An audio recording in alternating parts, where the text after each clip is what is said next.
একটা কথা আমরা সবসময় শুনি, সেটা হচ্ছে কাউকে তুমি এত বেশি পাত্তা দিও না যে তুমি ব্যালেন্স হয়ে যাও।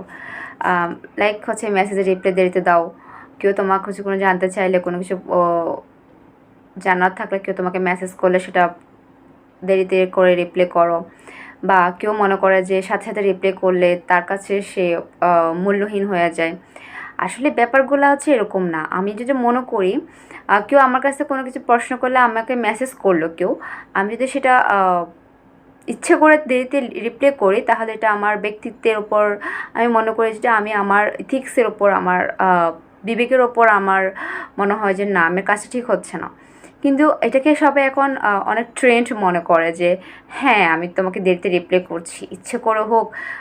কাজে থাকলে সেটা অন্য কথা, কিন্তু ইচ্ছে করে আপনি কেন দেরিতে রিপ্লাই করবেন? আপনার কাছে সময় আছে, আপনি মোবাইল টিপতেছেন, আপনি দেখছেন চোখের সামনে সেটা যে আপনার কাছে